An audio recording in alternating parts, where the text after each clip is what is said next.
Going on, everybody? Sam Shapiro back here with more of your Heat latest on FanArc. Don't forget to drop a like on this video and, of course, subscribe to our channel for great daily content, all pertaining to your Miami Heat right here. This is our 50th episode, so if you've subscribed and you've been watching along the way so far since we started off, thanks so much for your continued support and continue to tune in every Monday through Friday right here for great content, all pertaining to your Miami Heat right here, like I just said. And we're going to kick off today's episode with some unfortunate news that's kind of developed before the start of this past weekend. That being Tyler Herro is going to be out for the next 8 weeks and is going to miss the beginning of the start of the regular season. Now undergoing successful surgery on that left ankle on Friday. The Heat announced that the timetable, like I just said, 8 weeks, so he probably won't be suiting up for Miami at least until mid-November at this point in time, and definitely a tough blow to this team that had playoff hopes, at least with him kind of leading the way in terms of a piece, not just in the backcourt, but being one of the franchise's cornerstone players right now. Just very unfortunate to see that he's not going to be suiting up for Miami right now, but I also am glad that he decided to ultimately undergo surgery. I mean, one, this isn't the first time we've seen Tyler Herro be out for an extended period of time with Miami, so I'm not necessarily completely saying the season's a bust at this point, because like I said, he is going to hopefully be able to come back right around Thanksgiving, and hopefully will help kind of, if Miami is kind of in a tough spot without him, can hopefully help the season turn around if that's kind of what it's looking like so far. But according to the Miami Herald,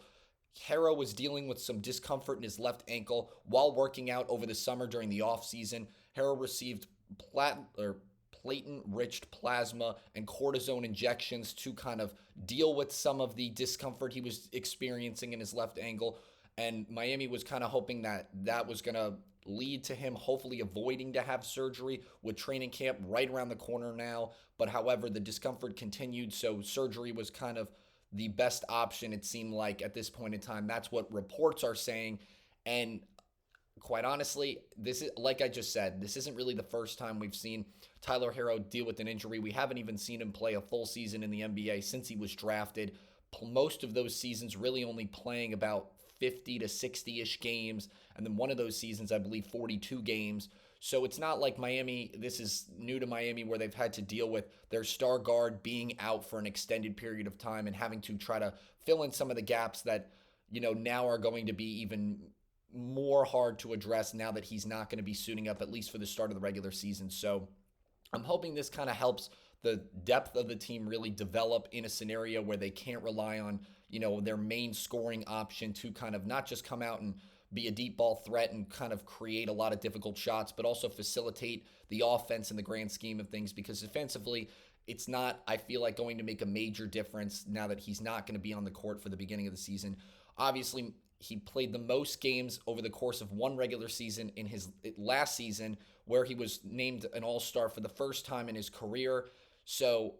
quite honestly, if he comes out this year, I'm not necessarily expecting him to. My expectation is that he's not going to come back and necessarily be an all-star caliber type player. I'm not saying it couldn't happen, because I definitely think it's still possible, but I'm looking more towards 26, 27, that left ankle is going to be a whole lot stronger with that additional conditioning back under his belt, on top of recovering from the issues he'd kind of been dealing with, the pain, especially in his left ankle. So I'm hoping that in the grand scheme of things, this was kind of the right move, and it's hopefully going to make him a lot stronger and a little bit more durable, just because over the course of his NBA career so far, we haven't really seen him really be able to stay healthy throughout the entire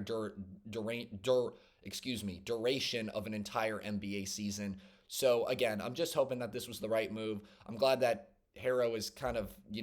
listening to his body and trying to take things, a little bit patient with the ultimate process of healing his injury. And while this is a really, really tough blow for Miami in the grand scheme of things, him missing the start of the regular season because of this ankle injury, I'm hoping that in the long run, it definitely helps kind of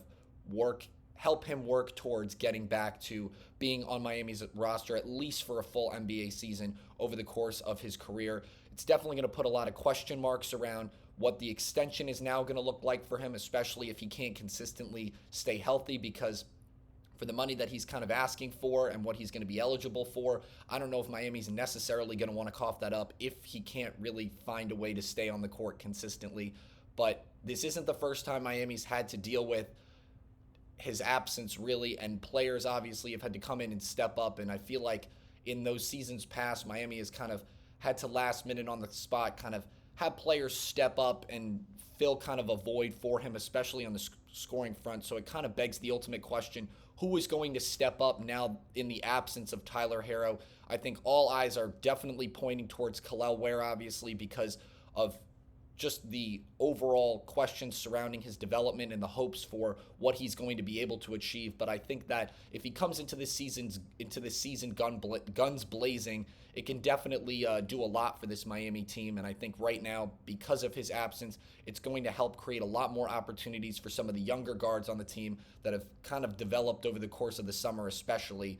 Really kind of give Kel'el Ware a lot more flexibility in his game, and Miami will probably have to rely on the pick-and-roll offense even more than they were before. But now it's going to give guys like Kasper Siakam and Pela Larsson a lot more flexibility to kind of move around in the backcourt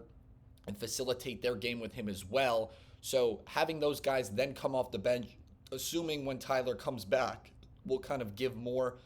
not just flexibility, but will create a lot more depth and strength to Miami's team. So I'm really kind of looking at Siakam and Larsson, at least in the backcourt, to step up, especially in the absence of Tyler Herro right now. And I'm, again, just hopeful that this is also going to give more offensive freedom to Kel'el Ware's game as well, because defensively he is definitely, in terms of physicality, going to be a tough guy to score against. You know, when you got a 7-footer who's got a pretty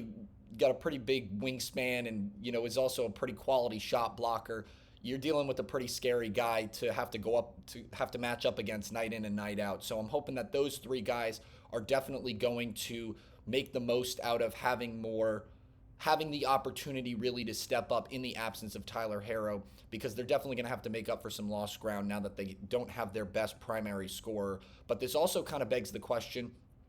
what are some moves that Miami should consider, at least at the point guard position, in the absence of now not having their combo guard in Tyler Herro? And I think that especially with the situation with Terry Rozier, while a lot of people, and especially Miami, it seems like they're done with him at this point,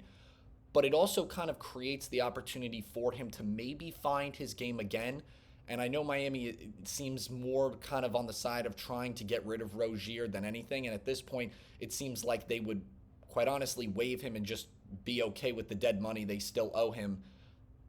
instead of trying to see if some sort of situation could work. But not having Herro in the rotation could give Rozier an opportunity to step up as well, and maybe keeping him at that point guard position could allow him to potentially be worth that $24 million that Miami is going to pay for, and then at least you have him over the course of the season, and he could be a solid option in Miami's backcourt to kind of create a little bit more flexibility in his own game once again, and then hopefully maybe we would see a little bit more remnants of the point guard we saw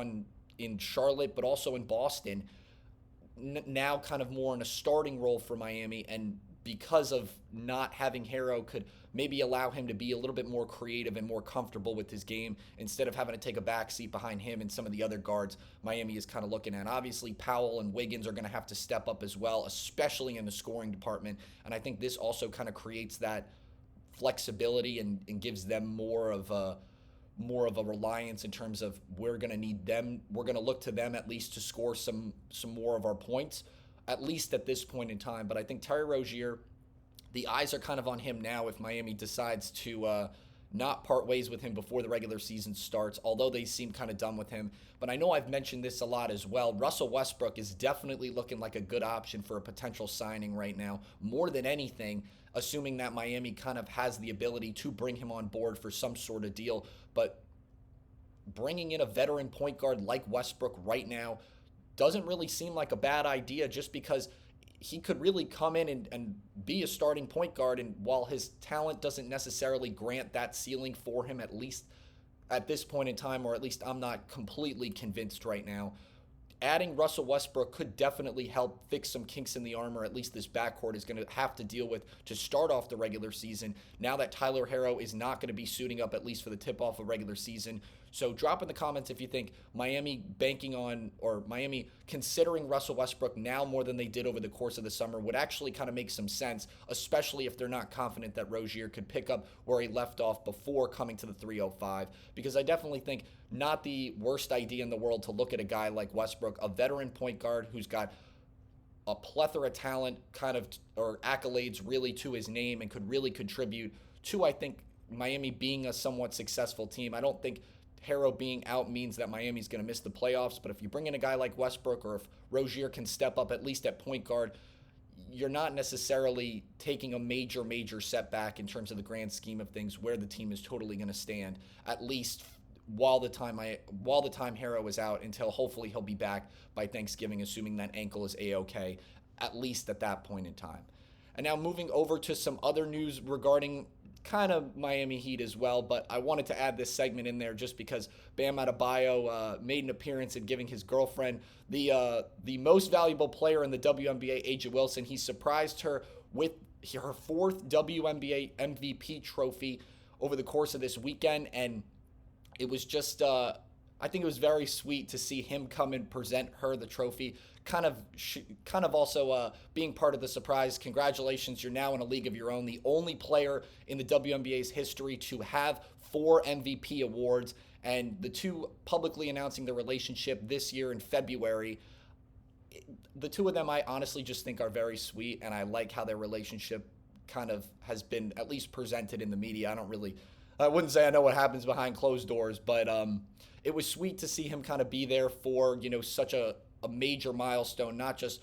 for his girlfriend, but also for one of the greatest players in women's basketball of all time at this point. Because like I said, she's in a league of her own, only player in WNBA history to have 4 MVP awards to her name, and she had quite the year this year as well. So nice to kind of see the whole them being supportive of each other throughout their careers, really kind of that narrative kind of being painted here with Bam literally presenting her the trophy in front of her teammates and the league commissioner, as well as family and friends and that kind of stuff. So congratulations to A'ja Wilson, and it was really nice to see Bam part of that experience as well. That's going to do it for this episode of Your Heat Latest here on FanArc. Don't forget to drop a like on this video, and of course subscribe to our channel for great daily content, all pertaining to your Miami Heat right here. Thanks so much for joining us on this wonderful Monday. I'm Sam Shapiro. Have a great day.